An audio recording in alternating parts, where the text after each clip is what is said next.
Well, good afternoon. With the last session before lunchtime, so thank you for your attendance. Today, this session will be discussing improving energy efficiencies in water and wastewater treatment plant. My name is Jean-Marc Petit. I'm the Director of Engineering and Technical Services for Central Contra Costa Sanitary District in near San Francisco in California. I'll be your moderator. With me, I have 5 other speakers. First is Ryan Welsh. Ryan is Deputy Director, Chief Engineer for the Metropolitan Sewer District of Greater Cincinnati, Ohio, in California, in the United States, sorry. Third, we have Miguel Sanz. He's the Director of Strategic Development of Suez International. Both of them have prior experience with WEX. They were both here last year, and Mr. Sanz presented last year on improving RO technology. That was the primary introduction to the conference. Next, we have Miguel Ayllón Mesa. He's the head of operation for Idrica. Idrica is a platinum sponsor, so thank you for your sponsorship. And you'll be talking about some efficiency and transmission chain. We were going to have Professor Marek Gromiek, but he could not attend, so we had a good volunteer here. We have Dan Freedman. He's a senior engineer for Metro Wastewater Reclamation District in Denver, Colorado in US, and he'll talk about his recent change in blower technology. And last but not least, we have Omar Hammoud. He's the president and CEO of APG Neuros from Canada and the US, and again, also a major platinum sponsor, so thank you, Omar. So I'll start with a presentation that, first of all, where's Central San? We are a utility located north of San Francisco in California, 400 miles from Los Angeles. Some statistics, it's a centralized system. We serve about 500,000 population. We have a daily flow of 12,000 cubic meters per day. We can go up to 200,000 and peak flows of 800,000 cubic meters per day. So we have a lot of I&I to deal with. Usually it's an arid climate, Mediterranean climate in California, but we have heavy rain. We can really feel it. We do have a small recycled water system, about 14,000 cubic meters per day. One characteristic is we have a very large gravity sewer, 2,400 kilometers, so 2,400. That's a lot of pipes that we have to monitor, clean, replace. And we have 18 pump stations and 55 kilometers of force main. One thing we're very proud of is we have for 22 years received the NACWA Platinum Award, which means for 22 consecutive years we've always met our permits for discharging the water, including all the regulations. So I wanted to highlight our main topic today with 3 sub-stories. One is I would assert that you cannot do energy efficiency and be efficient if you don't have advanced asset management of your utility, a good sense of what you have. Second example is improving efficiencies with new blowers. And third, I would like to have the panel discuss smart utility of the future. So first thing is primary objective of technology components for asset management is to optimize the assets life cycles from start to end and maintain a reliable, high-quality service in a sustainable manner. So we challenge all the time by our board of directors and our customers that we don't replace something because it's 10-year-olds or 20-year-olds. We want to make sure we have the length of the assets for that. Next is to strengthen the value or consistency of the asset database, we've migrated to a robust and reliable GIS-centric asset management software system. So over the years, we had all the various software. This morning, we had discussion about silos. So we had a lot of silos for the GIS data, which we had GeoMedia. Now we have Esri. Then we had different ways to view that data through a web portal. Now we have GeoCortex. We had multiple software for the CMMS, the computerized maintenance management system. We had one for our fleet, one for the collection system, and one for the treatment plant. So we use CityWorks. CityWorks works very well with Esri, so that was a very good tool. Then we updated our hydraulic model for the collection system. Again, we have a very large system, so maintaining and have a good hydraulic system. So we went from a static arc snap, very archaic system, to a more modern dynamic system with InfoWorks. Then we also have InfoMaster for the pipe replacement program. When should we replace the pipes?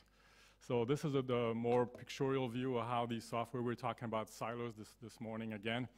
So this is how our GIS system interlocks between InfoMaster, which was our asset replacement for all the pipe, our hydraulic model. SunGuard is our ERP. Actually, we're updating that to Oracle Cloud lately. CityWorks is the maintenance systems. And the one thing in Dynac is the software we use, the SCADA. Again, we're gonna be updating that. The box that's missing that I would like to push is that we don't really have tools to collect plant operational data, flows, hydraulics, flows and loads, BODs, and so forth. And if the operators want to change a parameter, how do you do that? So you can have, again, digital twin of your wastewater plant or your water plant. So that's kind of the missing aspect that we'd like to move forward. We used a lot of digitized work order formulas. So we have work order forms that are generated for lubrications automatically. The maintenance staff know how to go and replace the oil, not just because, it's the third month of the year, let's do it. Actually, it's based on data, oil analysis, and so forth. Preventative inspection report, as the staff goes through, they actually use vibration data to go and focus on how to replace, maybe tighten some bearings or so forth. We have a very advanced non-invasive technology asset condition. We use incineration for disposing of our biosolids. We don't have digesters. We're the only utility in California with an incinerator. But we recoup all the heat and we make steam. And with that, we run the blowers. The blowers we have right now are steam driven. They would be about the equivalent of 4,000 horsepower, but they're becoming old, so that's a decision we have to do. So we also have asset reading modules to, again, make all these preventative maintenance automatically.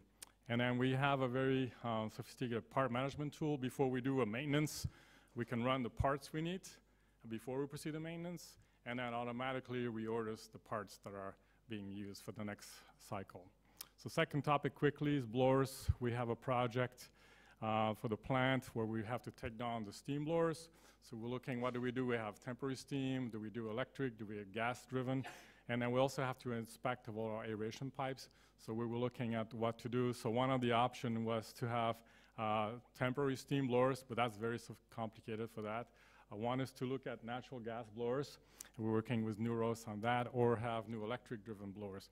Also, we like to work with Neuros. And so there's a couple of schematics. I'll skip that. But they have these large megawatt blowers now that they're working on that actually Dan will be talking about from Metro at his experience. And this is a layout with the gas driven. So we have natural gas, we have landfill gas. So could we be using that as opposed to have a grid electricity?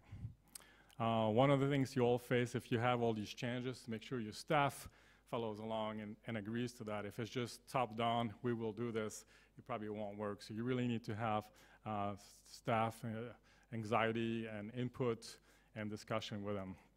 Last topic, and I'll come back to that later in our panel discussion, is I would like to discuss continuously improving existing systems to deliver a reliable, high-quality service in a sustainable manner. And this chart came from a WEFTEC, Water Environment Federation Technology Conference. It's in the US every year. Probably a lot of you have heard of that. So this is a evolution of maturity in the utility from a smart utility, from step 0, which is pure manual, nobody does that anymore, to just localized PLC, to network PLC, to using big data. And then as we, again, through some of the discussion this morning, having these silos systems work and talk to each other. So with that, I will pass it on to my next speaker, Ryan.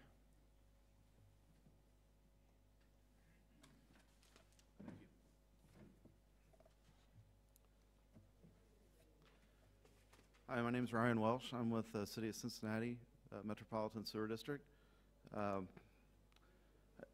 don't have an overview slide of the utility, so I'll go ahead and just briefly say a few things. We serve a population of about 800,000 people. We have 8 treatment plants, 3 wet weather treatment facilities, about 100 collection system pump stations, and about 3,000 miles of sewer that we operate and maintain. My role at MSD is to manage the capital program.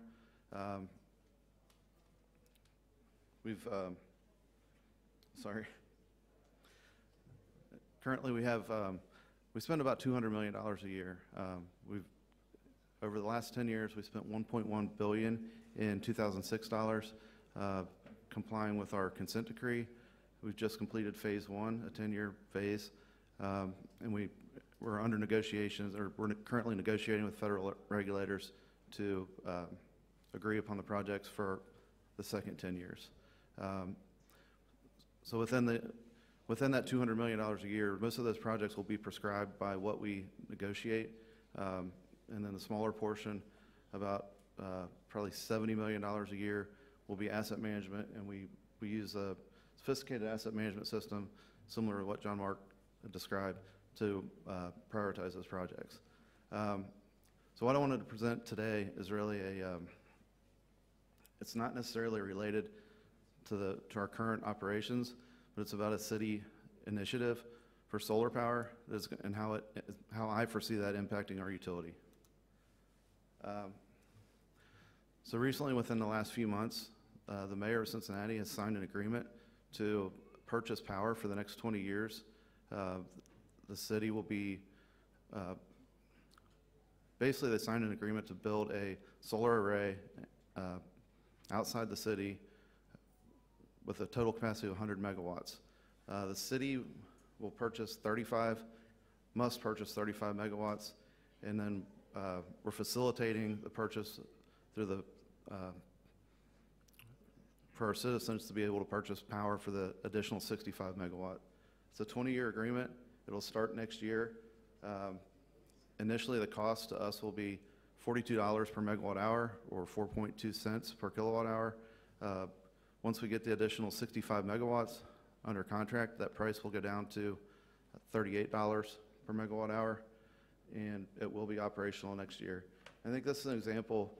When I look at what's going on in the national level, we see actually regulations being eliminated and things pushing us away from efficiency. And this is a good example of a local initiative or a local government to show what cities and states can do to drive energy efficiency. This slide, I'm going to start to show what the challenge, or what I foresee the challenge and the opportunity is. This slide here represents the total amount of power that the city of Cincinnati would use in a typical day. The blue band at the bottom is what the sewer district consumes. The orange is what the water utility would use, and then the gray is the rest of the power. The bell curve in the center represents what we'll get out of the solar. So when they started thinking about this and sized the solar array, they wanted to do it for the peak power usage. So that's at about 35 megawatts, as you see. So our current average cost is $51 per megawatt hour.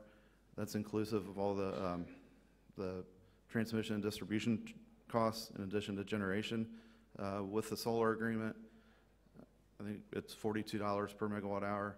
When you add the distribution cost and transmission costs, we'll be at about the same for that power that we're purchasing. What I'm not sure that many people, when they entered this agreement, thought about is what happens to the rest of the day. So what this slide represents is the green areas outside the bell curve is power that can't be generated by our solar system. So it's power that we're going to have to purchase from energy providers. Obviously, right now and up until now, we've been purchasing all this power at very good rates because we're buying across the 24-hour day. We've locked in a very good price for the solar power under the bell curve. There is some risk. We can't really quantify that risk right now. What happens to when we go to try to buy power, for 16 hours a day instead of 24 hours a day? So my expectation is that this is going to open up some opportunities for us. I've spoken here before and talked about a challenge to something that prevents us from being able to implement new technologies is the really low cost of electricity. You know, some places it's 15 to 20 cents per kilowatt hour. We're at 5 cents. So when we do a business case evaluation, the net present value of you know, new blowers, for example, there's no payback. But I think with this, what I'm looking at here might lead us to be able to implement some new technologies. We're going to look at energy storage, our own power generation using natural gas, and we'll probably resurrect the idea of geothermal heating using our effluent water. So one thing that I've been talking about with Omar at Neuros for the past year at least, maybe 2 years, since he started working on his gas turbine blower, is we've got Neuros blowers. We've had them since 2012. They work great. They use electricity. This might be a good application to bring one in, replace our electric blowers with a gas turbine blower, and reduce the amount of energy we purchase off the electric grid. That's really all I have. I've got a kind of technical slide here about how the agreement works, and we can talk about that later, but I'll just skip over it. I guess that's the next presentation. Thank you very much. All right, thank you.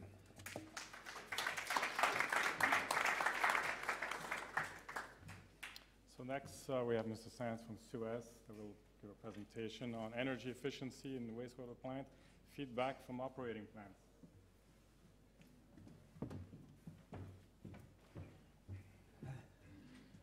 Good morning.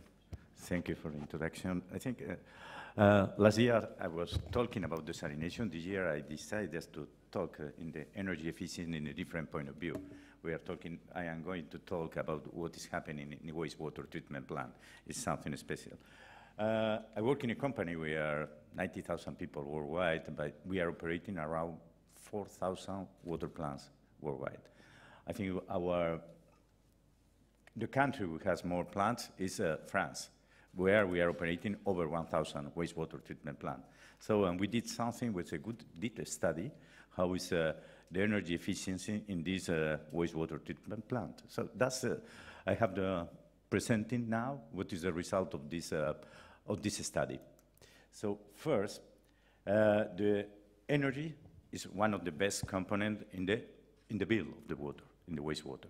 Because in majority of the case, that is an opposite distribution sharing from the large wastewater treatment plant in France. I think it's an average from some plants we are presenting now, but it could represent even more. In some plants, it's 50% of the total cost. The other two main points that where it's important is the sludge treatment, and time to time is related with what is happening with the energy efficiency, as we can see in the other. So we combine both. In the majority of the case, we can have at least half of the operating cost of a plant. And of course, the sludge is another point which is necessary to take into account, but it's only we mentioned in the next graph. But the other thing is necessary as conclusion is just to try to optimize the plants for several reasons. But the first is the efficiency, how you can use the smart solution today just to improve the efficiency of the devices, which are especially in the aeration is taking more or less half the energy in a wastewater treatment plant. So that's a summary of several plants where it's coming the average I have presented. And you can see in the column is the energy and sludge is a combination. Depending if you are using anaerobic digestion, the sludge is having more cost than the other, because otherwise you are using the energy just to purify the water, and just to remove the pollution. Both are important. Even when you are advanced solutions in this last treatment line, you are more efficient in the energy point of view. The first point just to underline in this study is, in the majority of the case, the plants are designed for the worst case, 100%. In the real life, the plant has the operation point. You can see the distribution in this graph. So I think more of the plant is running at 50% of the organic load that was designed. So the first question, just to underline this kind of things, when we are designing a plant, and you are, of course, the best method is just to have the TOTES, CAPEX plus 20, 25 years operation, the TOTES, but what operating point? Most of the cases is at 100%. The reality, you need to do it with lower load, because the real life is what is happening. So the first question, just to propose to all of you, is when you are designing, and you are designing your facility, at which point you are looking your energy efficiency. In majority of the cases, 50%. It's not 100%. The second point is if you take the higher size of the plant, usually the people or the engineers are doing a good job. They are designing with a more efficient way, because in this case it's the TOTEX, the point just to do this kind of things. So, but you can see there is several, the last plant, they are more adapted, but the number of streams, from the efficiency of the aeration pumps and the other, they are more efficient, so they are the lower energy consumption ratio. The vertical axis is the energy consumption for the pollution you are removing, the BOD. So, and the second conclusion in this kind, in large plant, is that you have a best slash treatment, more design, more technical, the plant is more efficient. It's not a consequence, because at the same time you are doing a very good study when in the water treatment line and the slash treatment line. If we compare the different technologies and the operating points, you can see still the conventional activated sludge, the CAS, I think it's the more efficient today, still. But at 100%, more or less, all the technology are in a very close solution. It's not the case when you are working at 30% load or 50% load. You can see, for example, MBR, membrane biological reactor, everybody knows it's more energy consumer because they are filtrating to the membranes, the things, but the quality, the treated quality is totally different than the other, so that's the only thing we can compare. But the biofiltration usually is more efficient when you are at very low load. Why? Because you have a lot of streams, and you operate and you start up easier, and you are more adapting your organic load to the number of devices you have in the plant. So it's easier to operate compared with the conventional activated slide, because you need to keep alive all the batteries in your basin. The other point is the SBR, the sequential battery reactor, is more efficient despite they are using the conventional activated sludge. Independent, there is a variable level of constant level, but it's the minimum energy consumption.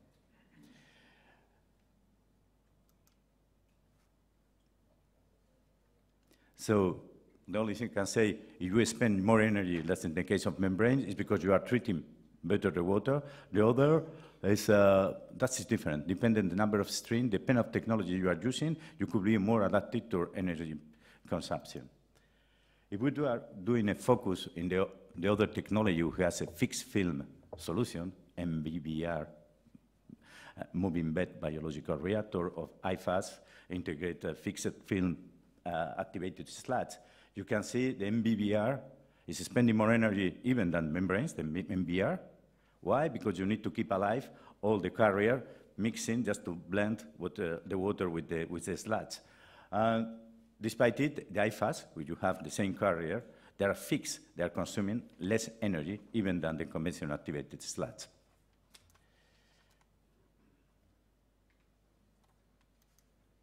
So doing a conclusion, if we put all these cases in average of the plant we are operating, taking the 50% load of the plant, you can see with real figures, the kilowatt hour per kilograms of pollution removed, you can see the lower is the sequential battery reactor.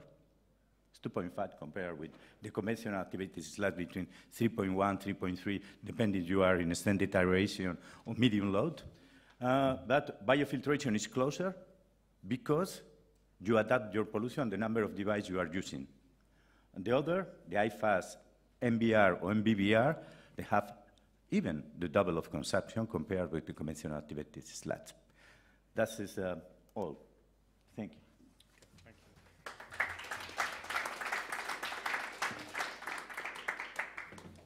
Thank you, Miguel. Next, we have Mr. Mesa with Idrica, and he's going to talk to us about energy efficiency transmission chain.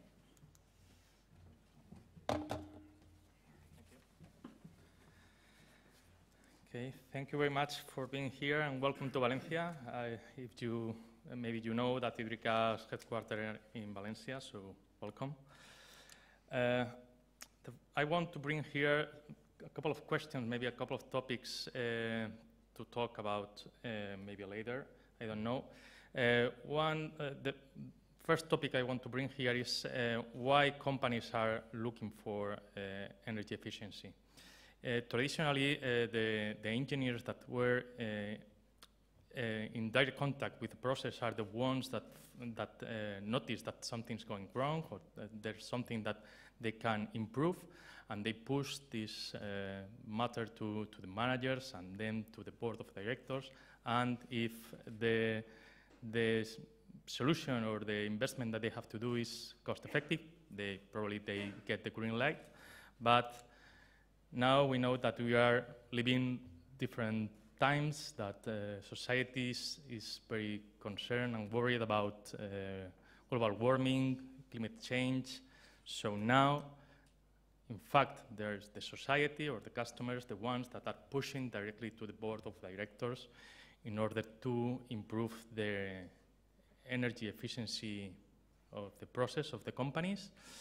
So companies that want to be in the game should address this energy efficiency, and it's something compulsory right now. So, because customers always demand quality, better quality for the product, better quality for the service that they get at lower cost, of course. But now something new is in the equation, that is sustainability, and it changed all the other things. I can talk by myself. I don't mind if I pay a little bit more in my electricity bill if they warranty that the energy consumption that the energy that I consume provides from clean energy. So, is the society prepared to pay a little bit more in order to get some sustainable services?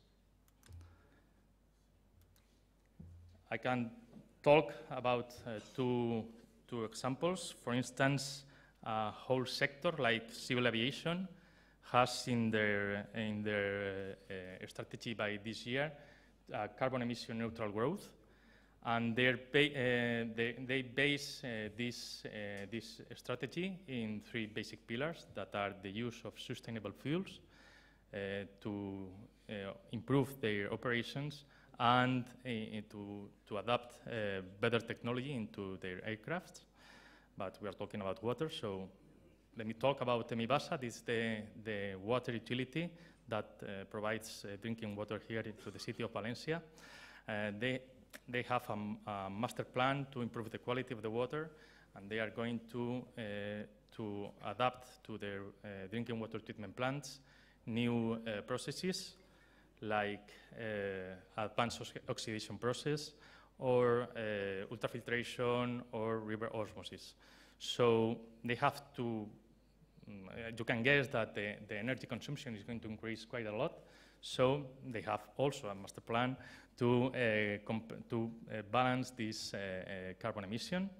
It's based almost the same, more or less the same, in the use of renewable energies to improve their operations and to improve the technology in their assets. So we need to consider a lot of things in order to achieve this improvement in the operation. We need to operate our assets in the optimum point. We need to monitor what's happening. We need to follow the trends of the vibrations, temperature, to anything in every asset to know what's going to happen. We need to use renewable energies, and we need to use it always. We can't renounce to this free energy. We have to look for the cost of energy. Here in Spain, for instance, the price of energy changes is different every hour. We need to, if we are producing water, of course, we need to know what are the current demand for water, and we need to look at the weather conditions and other things that impacts directly, for instance, in the consumption of water or in the production of renewable energy. So in the end, what we need is a crystal ball in order to predict, to forecast everything what's going to happen with our assets, what's going to happen with the price of energy, what's going to happen with water demand, what's going to happen with the weather, what's going to happen with everything. So we need to know what's going to happen in the future. So there are too many things coming from very different sources that we need to manage into a common platform, and it's very hard to do for human. So we need to use artificial intelligence and technology. So digital transformation is a big part of this way to achieve the energy efficiency. We need to sensorize all the assets. We need to gather all this information to put into a common data platform and to convert this data into information. We have seen in the first presentation the knowledge pyramid, and this is the same. This information, we need to work with that. We need to add some value to that information. We need to use algorithms. We need to use artificial intelligence, machine learning, a lot of things to know what's happening, but for sure what's going to happen in the future, and in order to get tools that help us to make our better decisions. But over all of this, what we need is to know very well the business. If we don't know the business, we are going to fail to achieve that. And we can see here an example, it's a very easy example of the GoIWA technology running a simple well that is pumping water to a water tank. And we can see in the left side what has happened, but in the right side, what's going to happen. We are predicting, we are forecasting what's going to happen with water demand, price of energy, the level of tanks. We are, if our assets is going to be ready or not, in order to improve the decision making. And there are some results. In the fact, we need to integrate all the information in a single platform in order to perform this decision making and to save cost of energy, to do better maintenance, predictive maintenance, to forecast demand, etc. That's all. Thank you.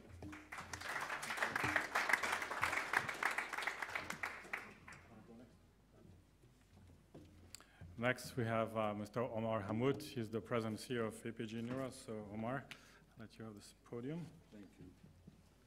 Honored to be with you. What we do is we develop efficient equipment and products that support the goals of the speakers that all spoke about how to improve the efficiency in wastewater treatment plants.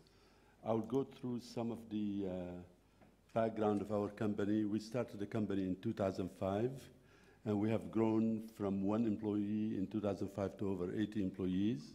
We delivered in North America to over 580 installations, close to 600 by now.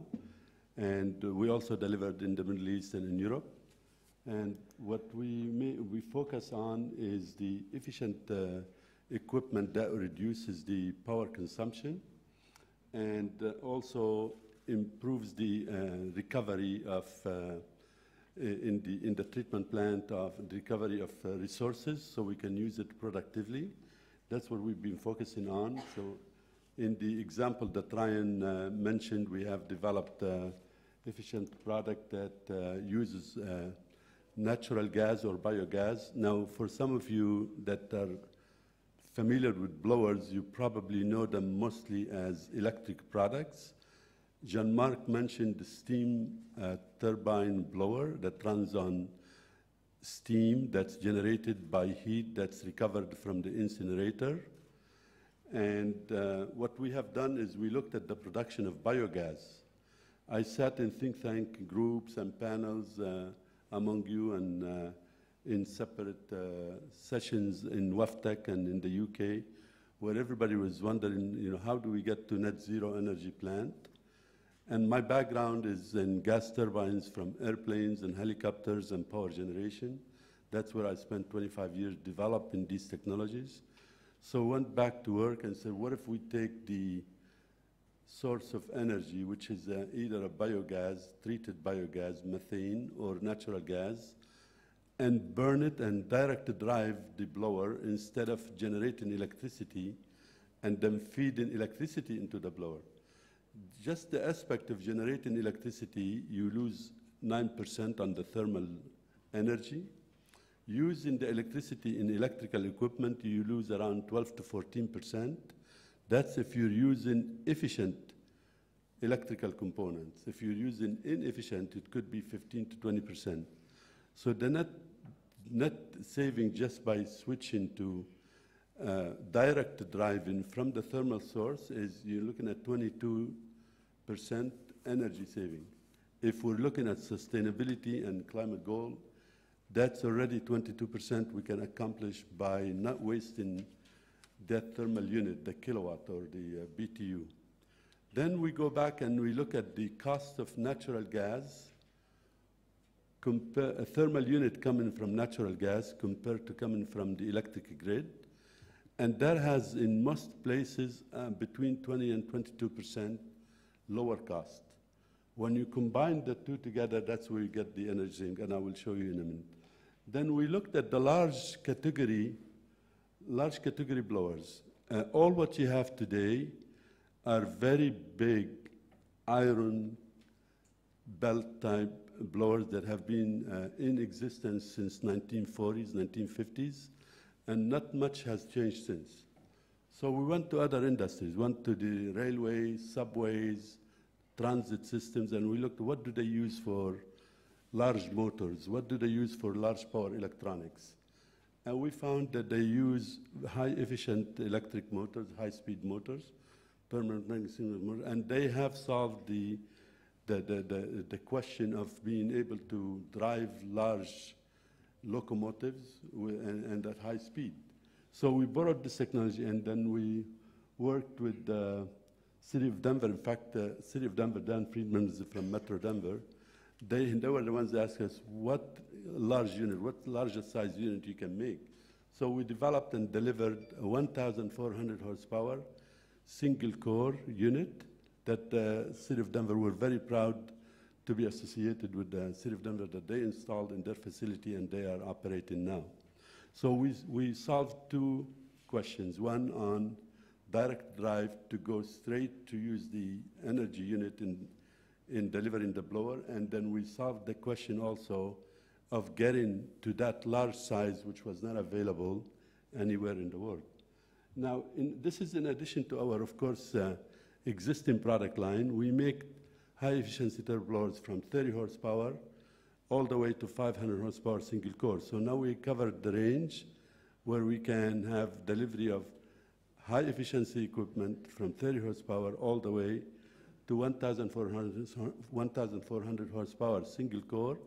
Dual core, we can go to 2,800 horsepower.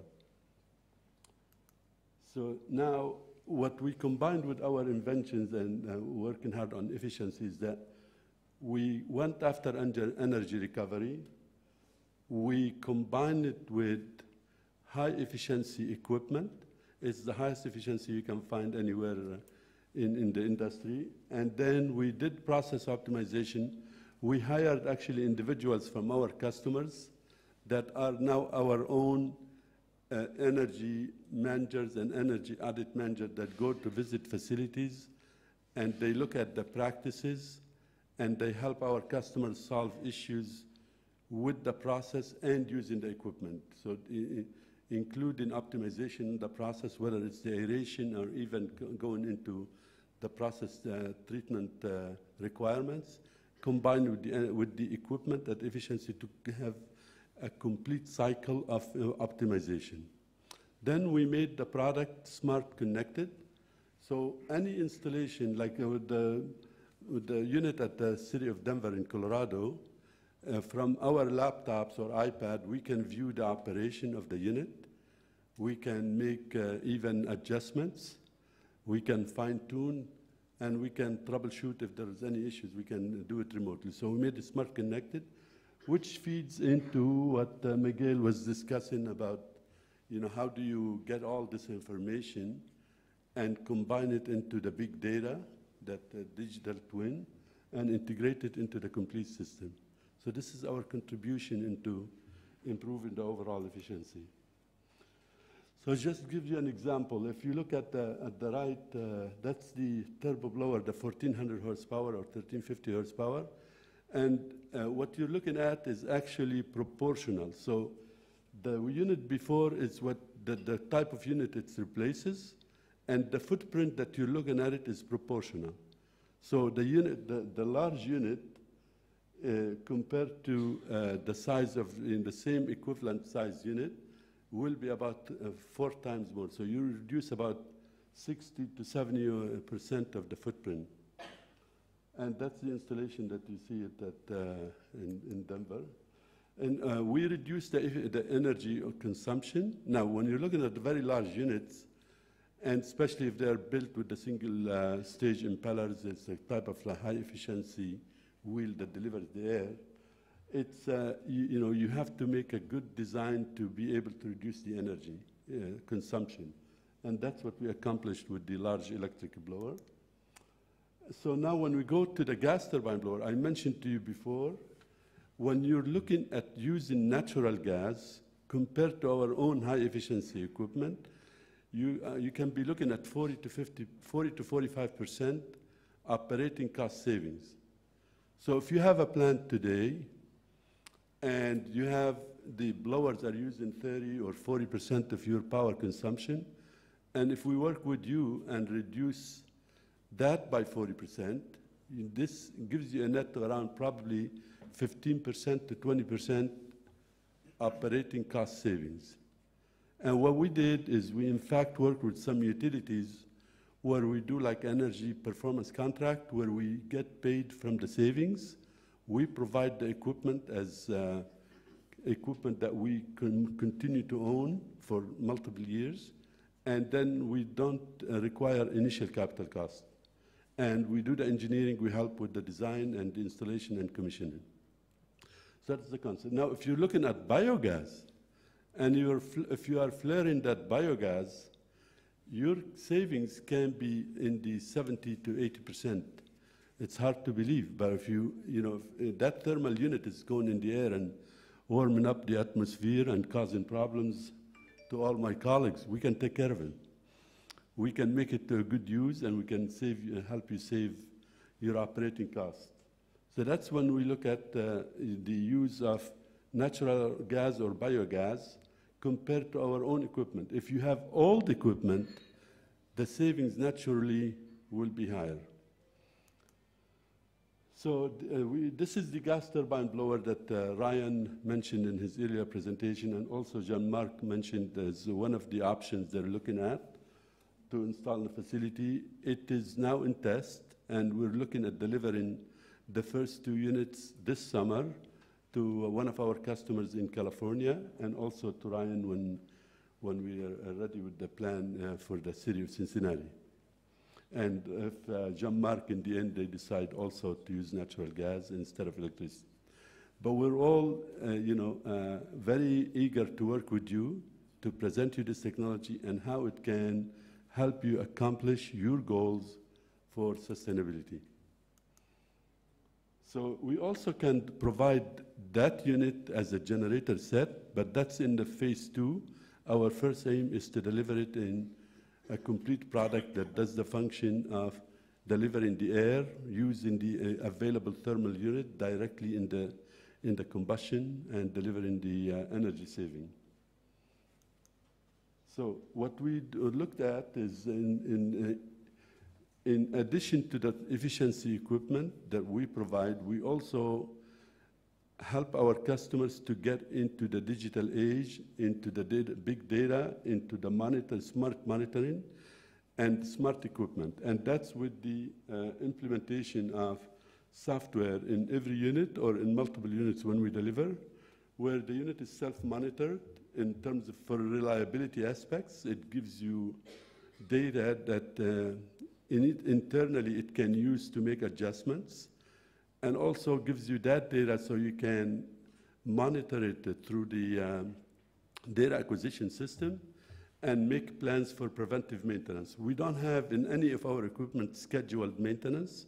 It's hard to believe that we don't have scheduled maintenance except cleaning the filters. Like Ryan's equipment have been there since 8 years ago, and if you look at what kind of maintenance they did on it, it's basically changing the air filters. But everything is preventive maintenance. Everything is monitored and diagnosed, and we reduce the downtime by doing so.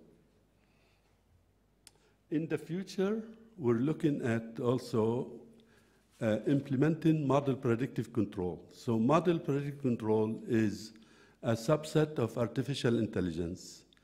What it does, it reads the historians that are stored in the data acquisition system or in our own provided industrial computer that sits in the plant, and it works to predict for a change in the influent in the volume or in the chemistry where we need to be delivering the amount of air and at what rate in order, in the end, to lower the power consumption. At the end, we want to deliver the least amount of air to do the process treatment right and using the most efficient equipment. Just with the application of model predictive control in the places where we tested them, we're seeing around 10% to 12% that can be accomplished by the optimization. And I think that completes my presentation. Thank you.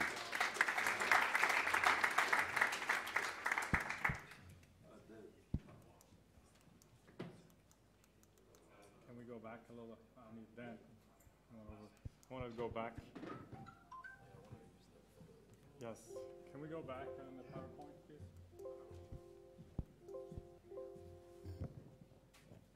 Sorry, Dan Freedman that volunteered to come and help and to replace Dr. Remnick. So we wanted to use one of the pictures from Mr. Hammoud, but trying to go back. Let's see. Here we go. Thank you. Buenos tardes, everyone. Good afternoon. I'm Dan Freedman. I'm a senior engineer at Metro Wastewater Reclamation District in Denver, Colorado. We're a wastewater utility, a wholesale wastewater utility, the largest in the Rocky Mountain region. We serve a population of about 2 million people. And I work in our technology and innovation division. And what we do is essentially look at various ways to optimize our treatment process, find different ways to intensify the process, get more out of an existing footprint. We evaluate new technologies and creative and elegant ways to save money and energy. So one of those ways right now is a blower pilot that we're working on in collaboration with APG Neuros. And Omar talked to this a little bit, but I wanted to give you a little bit more detail about why we decided to do this. Being that we're a larger facility, we have very limited options in the different blower technologies that are available to us. Generally speaking, integral gear type single stage centrifugal blowers are the only blower technology that historically had been available to us. So this one down here is a 1980s era. It's about a 30-year-old Roots blower, 2,500 horsepower. So you can see they're monsters of a machine.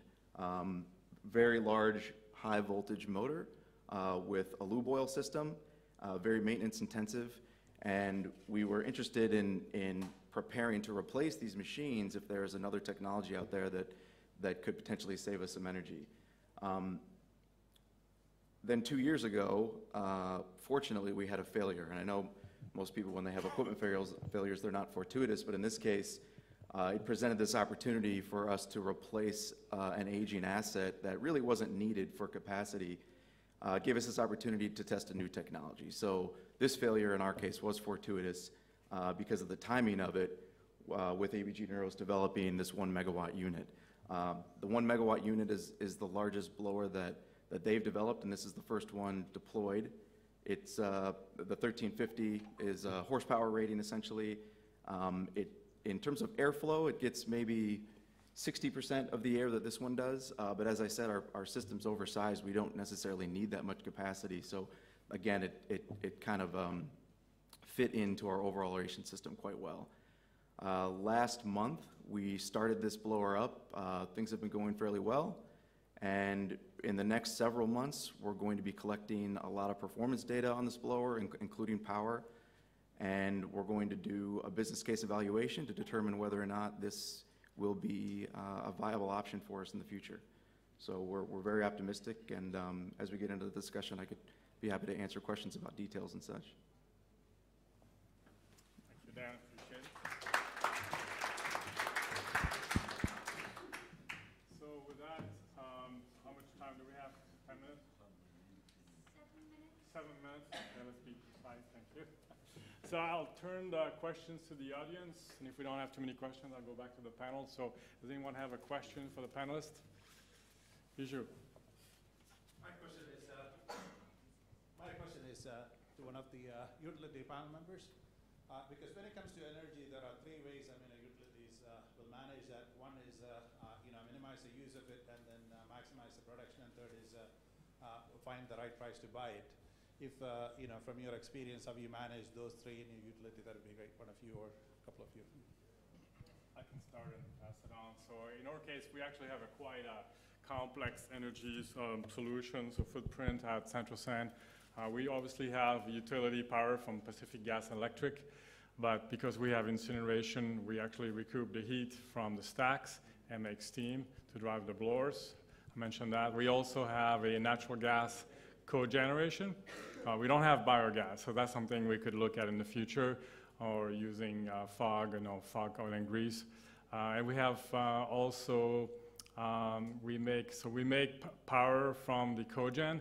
We also recoup the heat from the cogen and make more steam. Another thing we do is we have landfill gas, so for the incineration, rather than burning natural gas, we burn the landfill gas. So that's kind of our energy footprint. Lastly is we have looked at solar power, and because we make the power relatively inexpensively with the cogen, about 4 cents per kilowatt hour, very cheap, until we have to replace the cogen unit. For now, it's relatively inexpensive. The one thing that we were not covering is we have 18 pump stations. So those pump stations are remote, and we cannot offset the power. So we're looking at doing some power exchange with installing a solar panel and then doing a on-bill credit with some of the programs in California. So that's kind of where we are. So Ryan, you want to share your experience? Yeah, I'll just say, Bijou, as you know, we incinerate at our second largest plant, Little Miami Treatment Plant. We do have plans to build a digestion facility, recover the gas, and whether we use natural gas, which is, I think one of the speakers said, tends to be cheaper than electrical power, or use digester gas. I think the gas turbine blower makes sense for us, whether we're using clean gas or digester gas. My proposal of what we're going to do is to install it using the natural gas, and then as we build the digestion facility and we have gas that we can use, rather than, there are some proposals to clean the gas, put it into the distribution system and sell it to the gas utility, or use it for vehicles, but we use it at the treatment plant. I think this is a perfect application. In our case, it's slightly different because we have not only one plant, so we need to look for the global picture, what is happening worldwide. But I think today the trend is just to optimize the water treatment line, because in this case you are squeezing your costs, just producing the water, quality either for drinking water or for wastewater. But the biosolid, the sludge is the opportunity because you can take all the energy from them and you are saving the cost.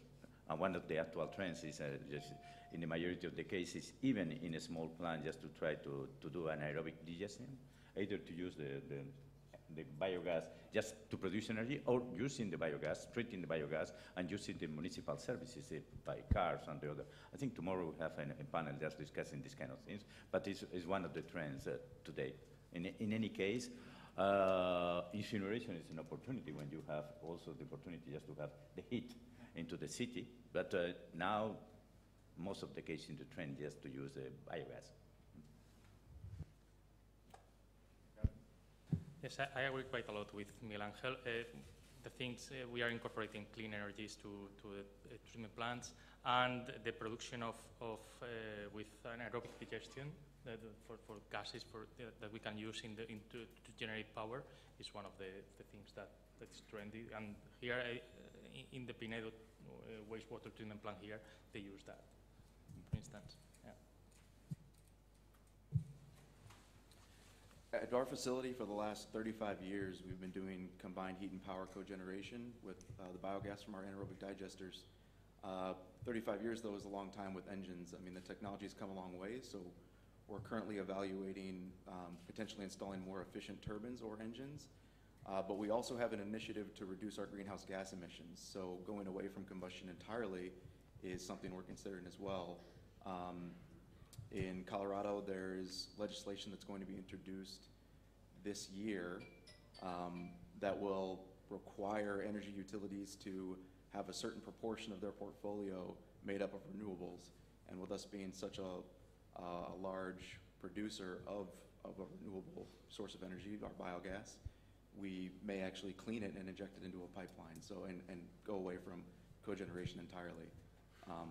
It's complex though, because that cogen facility provides a lot of power to our blowers, the biggest consumer of energy on our plant, and it also provides the heat that we use for heating our digesters and our hot water system. So then we'd have to use natural gas at that point to fire boilers.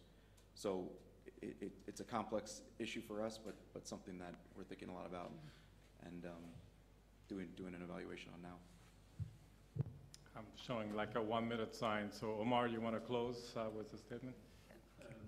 Sorry, one other benefit from the product like the gas turbine blower is the available combined heat and power as well. So even at the end of all that process and using the energy to reduce the operating cost, you still have the same availability of CHP as in a cogen system or the internal combustion system or gas turbine generator sets. So that helps as well. Thank you. Well, I want to thank the panel for the meeting today, so appreciate it. Thank you.